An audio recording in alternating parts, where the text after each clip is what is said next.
नमस्कार, आप देख रहे हैं आपकी खबर आपका फायदा। मैं हूं दीपक यादव। छटनी के दौर के बीच नौकरी पेशा लोगों के लिए एक अच्छी खबर आई है।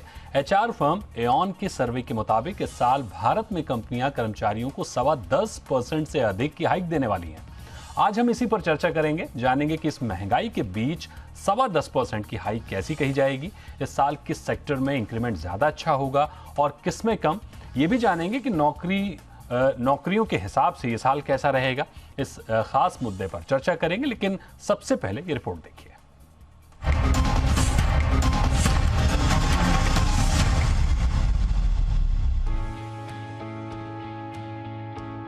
दुनिया भर में मंदी की आशंका के बीच छटनी का दौर चल रहा है।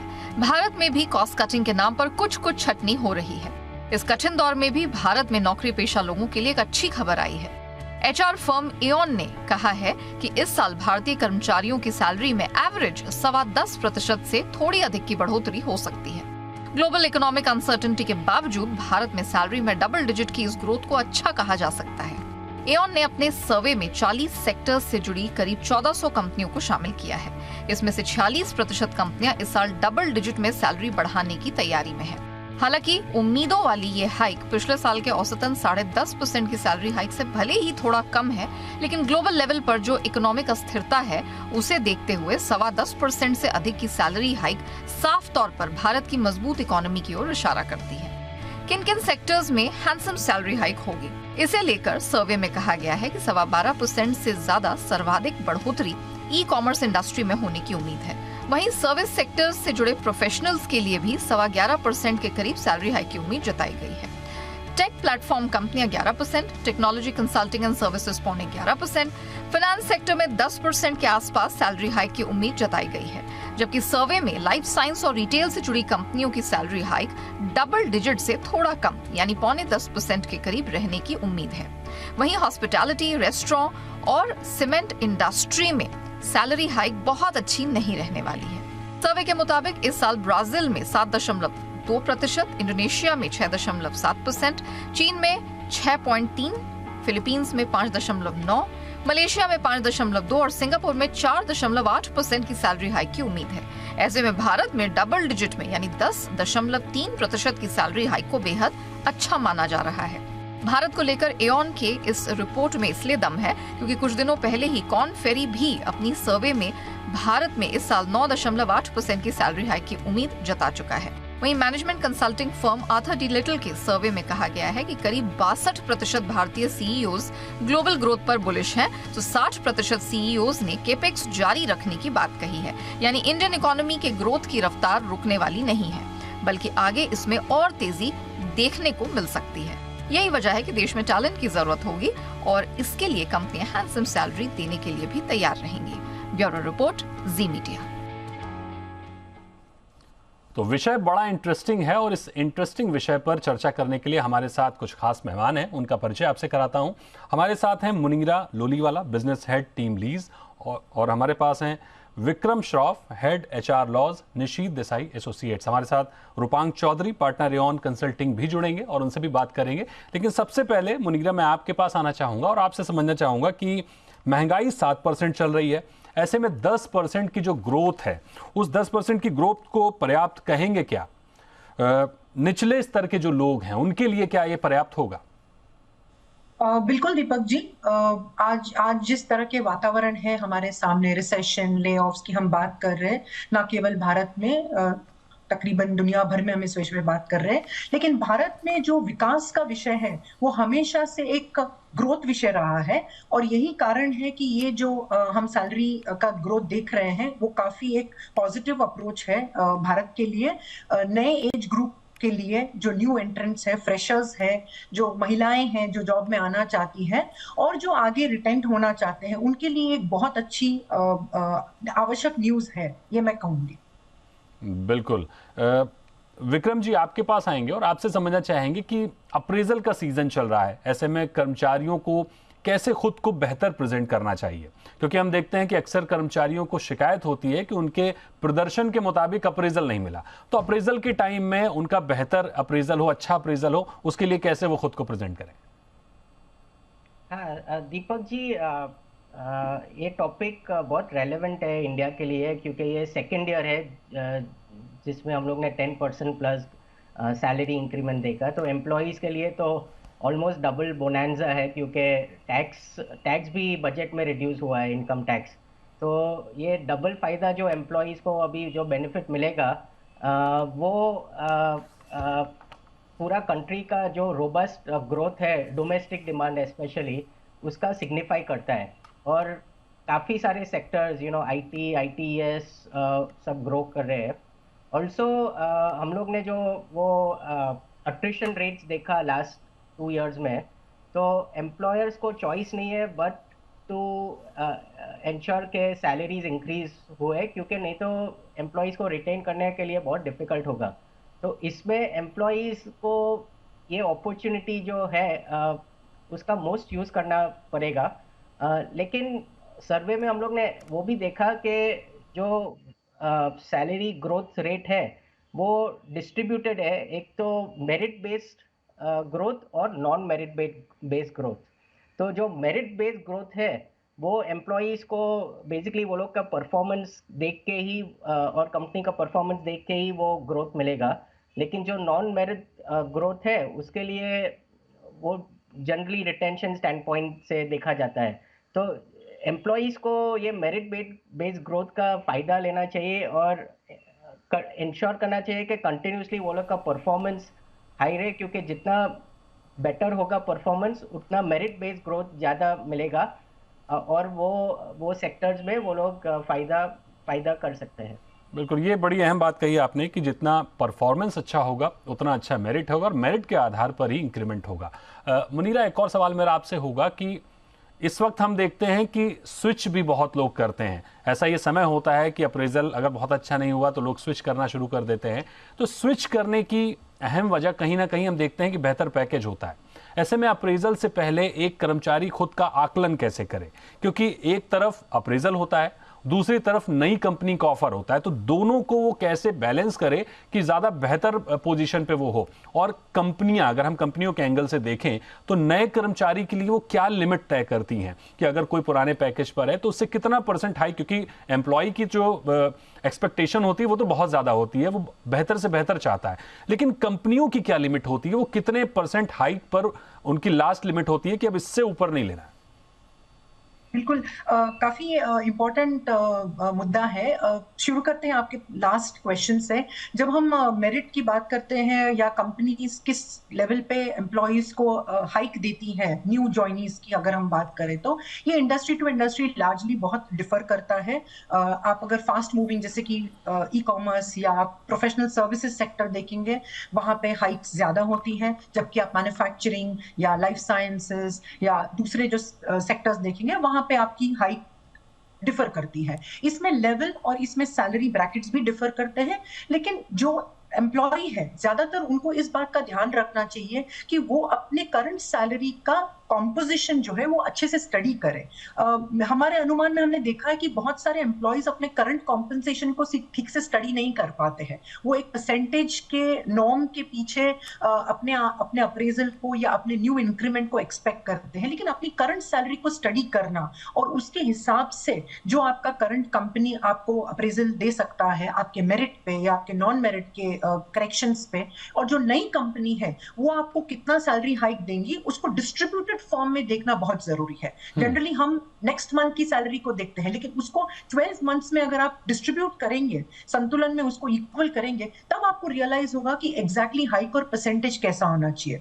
तो ये एक काफी अच्छी चीज है जो काफी सारे एम्प्लॉयज इसको निग्लेक्ट करते हैं। मेरे हिसाब से ये देखना बहुत जरूरी होगा। दूसरी एक इंपॉर्टेंट चीज है, जब हम नॉन मेरिट की बात करते हैं तो अगर आप देखेंगे जो नॉन मेरिट का रेशियो है वो पिछले साल के हिसाब से बेहतर है, या एवरेज या वो आउट पे जो 2.8% का नॉन मेरिट रेशियो है, जो काफी इंटरेस्टिंग है, जिससे ना केवल जो रिटेंशन है, करंट रिटेंशन या करंट स्टे है, बट मैं ये भी देखूंगी कि जो रिटर्न टू इंडिया एम्प्लॉयज है, जो हमने ब्रेन ड्रेन की वजह से आउट ऑफ इंडिया एम्प्लॉयज को जिन्होंने हमने डेब्यूट किया है, वो भी इस चीज को काफी इंटरेस्टिंगली देखेंगे, जिससे वो बैलेंस करेंगे और होपफुली दे विल सी काफी ज्यादा जॉब्स यहाँ पे, काफी ज्यादा एम्प्लॉयमेंट अपॉर्चुनिटीज वो देखेंगे और उस चीज की तरफ वो आकर्षित होते हैं। ये एक अच्छा पॉइंट है। बिल्कुल, लेकिन कंपनी के एंगल से मैं समझना चाहूंगा कि कंपनी का जो है वो लिमिट क्या होता है?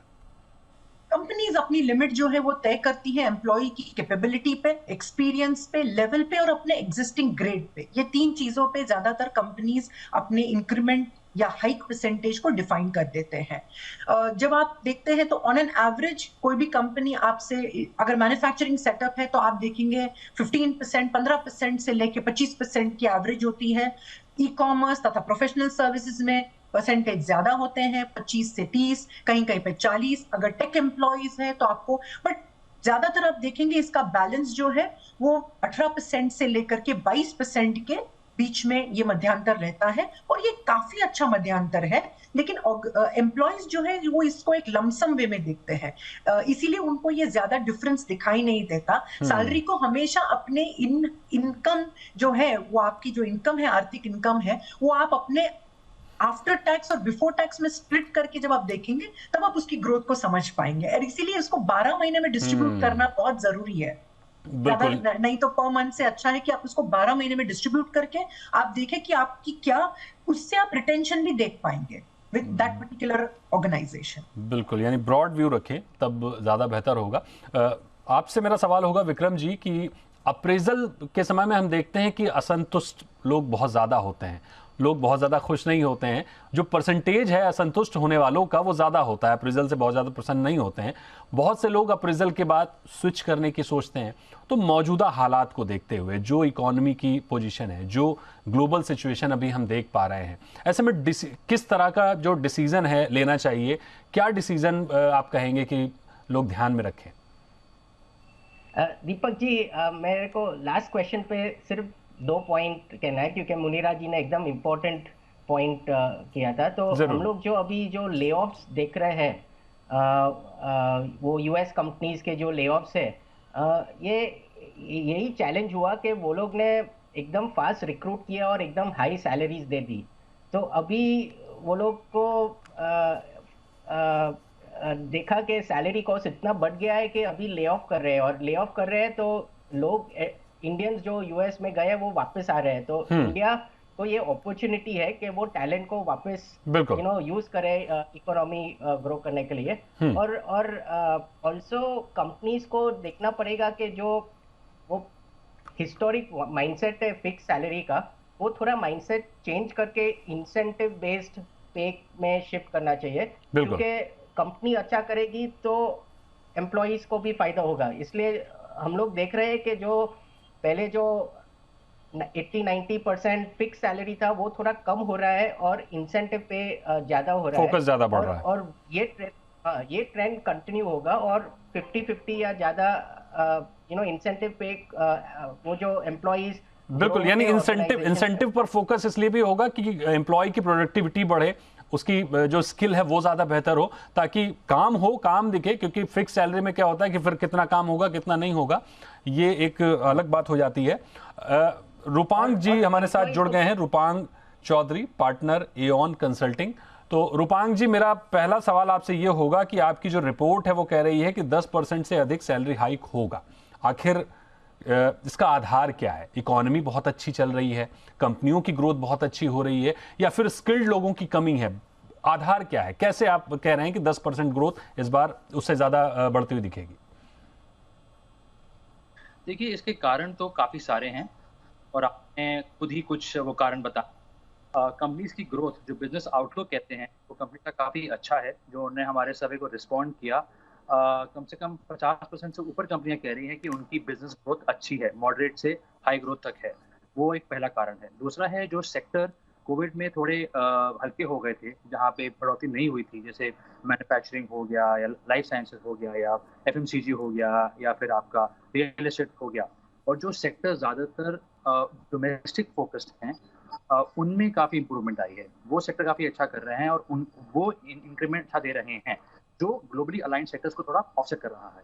तीसरी चीज़, एट्रिशन बहुत हाई है, अभी भी 21% एट्रिशन है, इसलिए भी सैलरी इंक्रीज बढ़ रहा है। चौथी चीज़, इन्फ्लेशन हाई है, उसको देखते हुए भी कंपनीज ने ज़्यादा सैलरी प्रोजेक्ट करने का एक डिसीजन लिया है। तो ये 3-4 फैक्टर हैं जिसके बेसिस पे हमारी रिपोर्ट कह रही है कि करीबन 10.3% का नंबर है जो इस साल का इंक्रीमेंट का होगा ज़्यादातर कंपनीज के लिए। बिल्कुल, तो ये कुछ पॉइंट जो आपने बताया उसके आधार पर आप मानकर चल रहे हैं कि 10% से अधिक का इंक्रीमेंट हो सकता है। तो आज बड़े अहम विषय पर हम बात कर रहे हैं और विषय ये है कि सैलरी का इंक्रीमेंट इस साल काफी बेहतर दिख रहा है। 10% से ज्यादा की सैलरी हाइक देखने को मिल रही है। इसी पर हम चर्चा कर रहे हैं, हमारे साथ मेहमान जुड़े हुए हैं। एक बार फिर रूपांग आपके पास आएंगे और आपसे समझना चाहेंगे कि आमतौर पर हम देखते हैं कि अप्रेजल के बाद लोग नौकरियां बदलते हैं। ऐसे में एक कंपनी से दूसरी कंपनी के बीच किन बातों को ध्यान में रखना चाहिए, चेंज करते समय, स्विच करते समय किन बातों पर गौर करना चाहिए? देखिए, सैलरी इंक्रीज तो एक चीज़ तो हमेशा आदमी के लिए इम्पोर्टेंट रहेगी, और सैलरी जो है मार्केट में कोई ना कोई आपसे ज़्यादा देगा। तो मेरे हिसाब से जब लोग अपनी जॉब शिफ्ट करें, उनको देखना पड़ेगा कि एक जो सैलरी इंक्रीज है वो शॉर्ट टर्म चीज़ है।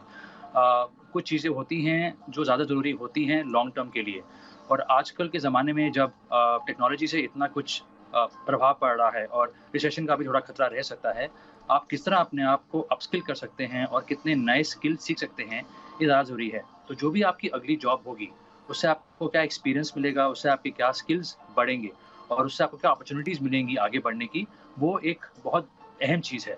आपने देखा पिछले 1 साल में कि लोगों ने स्टार्टअप्स में जाके नौकरियाँ बदली, उनको इंक्रीमेंट अच्छा मिला, लेकिन फिर स्टार्टअप्स ने ले ऑफ भी किया। सेम हुआ आईटी कंपनीज़ के साथ भी। तो ये कभी भी हो सकता है, बिकॉज़ रिसेशन और जो हम कहते हैं boom and bast cycles economy की, वो छोटी हो गई हैं। तो आप कितनी जल्दी अपनी जॉब के अंदर कुछ नया कर सकते हैं, कुछ नए रोल उठा सकते हैं, और कितनी जल्दी आप अपने आप को स्किल करके कंपनी के लिए रेलेवेंट बना सकते हैं, ये बहुत ज़रूरी है। तो मैं तो यही कहूँगा कि जो भी जो अपनी जॉब चेंज करेगा अप्रेज़ल के बाद, वो ये देख के चले कि ये लॉन्ग टर्म होनी चाहिए, ये शॉर्ट टर्म नहीं। और लॉन्ग टर्म में से ज़्यादा पैसे से ज़्यादा ये स्किल्स और एक्सपीरियंस और जो आपका एक आगे बढ़ने का तजुर्बा है, वो बहुत ज़रूरी है। बिल्कुल, यानी सीधे शब्दों में कहें तो अपने फ्यूचर के साथ साथ कंपनी के फ्यूचर को जरूर ध्यान में रखें कि लॉन्ग टर्म अगर चलना है तो कंपनी ग्रोथ करेगी तो आप तो 100% ग्रोथ करेंगे ही करेंगे। मुनीरा, आपसे मेरा सवाल ये होगा कि अगर हम सेक्टर वाइज बात करें तो किन सेक्टर्स में स्पेसिफाई आप करिए एक बार कि किन सेक्टर्स में सबसे ज्यादा जॉब ऑफर्स दिख रहे हैं, ग्रोथ अच्छी दिख रही है, और किन सेक्टर्स में कमजोरी दिख रही है, कम रोजगार दिख रहे हैं? कुछ सेक्टर्स हैं, जैसे कि सबसे पहला सेक्टर अगर हम देखें तो टेलीकॉम है। आने वाले कुछ सालों में 2026 तक 2 मिलियन नए जॉब्स खुलने की आवश्यकता है टेलीकॉम सेक्टर में। जाहिर सी बात है, जो 5G रोल आउट है और जो प्रोग्रेस हम देख रहे हैं टुवर्ड्स टेक्नोलॉजी और ऑटोमेशन, उस वजह से ये सेक्टर काफी अपकमिंग रहेगा, इसमें काफी जॉब्स रहेंगे। दूसरा एक खास सेक्टर है जो मुझे बहुत पसंद है, वो है ग्रीन जॉब्स का। जिस तरह से भारत का जो सपना है टुवर्ड्स 2070 नेट जीरो होने का, उसमें ये एक सेक्टर काफी इंपॉर्टेंट काम करेगा। और ग्रीन जॉब्स जो है हर क्षेत्र में, चाहे आप ऑटोमोबाइल्स में देखें, चाहे आप एनर्जी में देखें, यूटिलिटीज में देखें, रिसोर्सेज में देखें, हर जगह ग्रीन जॉब्स जो है वो काफी चर्चा में है और काफी इसमें ग्रोथ होने की संभावना है। एक और सेक्टर है जो गेमिंग, जो आप आजकल देख रहे हैं, हम काफी इसमें गवर्नमेंट की तरफ से काफी सारे लॉज और लिटिगेशंस को भी इजी होते हुए देख रहे हैं। ये एक सेक्टर है जो आने वाले 1 साल में काफी ओपन अप रहेगा। काफी सारी कंपनियां यहाँ पे हायर कर रही हैं, जॉब्स दिख रहे हैं। और लास्ट वाला जो सेक्टर मैं बोलूंगी वो है हेल्थ केयर, जहां पे ग्रोथ होगी। जो ग्रोथ हमने कोविड के टाइम में हेल्थ केयर में देखी थी, जो न्यू स्टार्टअप्स के लिए राइज हुई थी, वो ग्रोथ अब स्टेबलाइज होगी। बट इस ग्रोथ में ज्यादा टेक्नोलॉजिकल इनोवेशंस आएंगे, रिसर्च के फील्ड्स में ग्रोथ होंगी। सो ये कुछ सेक्टर्स है जहां पे ग्रोथ ज्यादा होंगी। जो कुछ सेक्टर्स स्लो डाउन या अपने मॉडरेट रेंज में रहेंगे, वो होंगे ज्यादातर आपके मैन्युफैक्चरिंग, इंजीनियरिंग सेक्टर्स, जो मीडियम रेंज से कंटिन्यू करेंगे ग्रो करना लार्जली मेरे हिसाब से आने वाले कुछ साल में। बिल्कुल। विक्रम, आपसे मेरा सवाल ये होगा कि एक तरफ हम देख रहे हैं कि छटनी का माहौल है, पूरी दुनिया में इकॉनमी बहुत अच्छी दूसरे देशों की नहीं चल रही है, हर दूसरी बड़ी कंपनी छटनियां कर रही है, चाहे किसी भी कंपनी की बात करें, गूगल हो, अमेजॉन हो, सारी कंपनियां छटनी कर रही हैं। लेकिन दूसरी तरफ हम सैलरी हाइक की बात कर रहे हैं, तो क्या ये एक तरह का विरोधाभास नहीं है?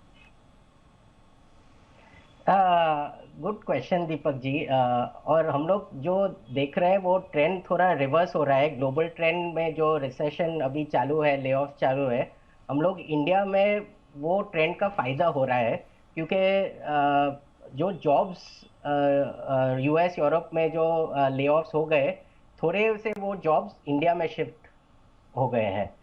और हमारे टेक्नोलॉजी और आउटसोर्सिंग सेक्टर ने उसका फ़ायदा किया है कि जो जॉब्स इंक्रीज हो गए उसका इसलिए सैलरी इंक्रीज भी प्रोपोर्शनेटली कर रहे हैं, क्योंकि वो लोग को टैलेंट रखना है। और जो 20-25% इंक्रीमेंट हम लोग लास्ट 2 इयर्स में देख रहे हैं, वो बड़े टेक्नोलॉजी आउटसोर्सिंग कंपनीज के लिए बहुत डिफ़िकल्ट फेज था। तो अभी जो फोकस है कि टैलेंट को रखना है और टैलेंट को होन करना है, एक्सपीरियंस देना है और इंश्योर करना है कि वो टैलेंट कंपनी के साथ प्रोग्रेस हुए। और हम लोग ने अभी जो बात की, जो सैलरी और लॉयल्टी की, वो नॉन मॉनिटरी बेनिफिट्स भी इंडिविजुअल्स को देखना है।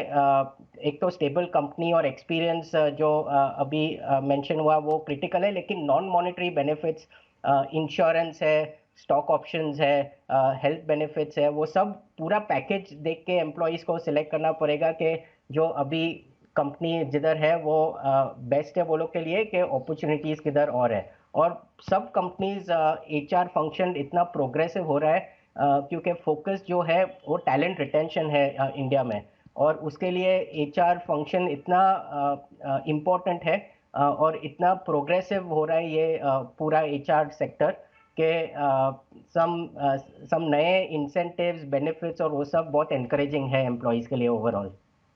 बिल्कुल, यानी अगर ओवरऑल हम समझने की कोशिश करें तो भले ही पूरी दुनिया में छटनी का दौर हो, बहुत अच्छी ग्लोबल इकोनॉमी ना चल रही हो, लेकिन दूसरी तरफ एक तस्वीर ये भी निकल कर आ रही है कि इंक्रीमेंट अच्छे दिख रहे हैं। जो बड़ा सवाल इसमें ये निकल कर आता है, एक बड़ी बात जो निकल कर आती है कि पूरा फोकस टैलेंट पर है, स्किल पर है। जहां पर स्किल्ड लोग हैं उनकी ग्रोथ भी अच्छी हो रही, इंक्रीमेंट भी अच्छी हो रही और नई कंपनियां उनको हायर भी कर रही हैं। लेकिन अब जो एक ट्रेडिशनल तरीका था कि इतने पैकेज पे इतनी सैलरी देके, उस सैलरी के अलावा अब ज्यादातर जो फोकस है वो टैलेंट पर है, इंसेंटिव्स पर है, ताकि जो सही टैलेंट है वो मार्केट में आए। तो ये चर्चा तो बहुत बड़ी हो सकती है, लेकिन समय हमारे पास बहुत कम है। तो बहुत शुक्रिया करेंगे आपका रूपांक हमारे साथ जुड़ने के लिए, बहुत शुक्रिया करेंगे मुनीरा आपका हमारे साथ जुड़ने के लिए, और बहुत शुक्रिया करेंगे विक्रम आपका हमारे साथ जुड़ने के लिए, इस पूरी चर्चा में भाग लेने के लिए।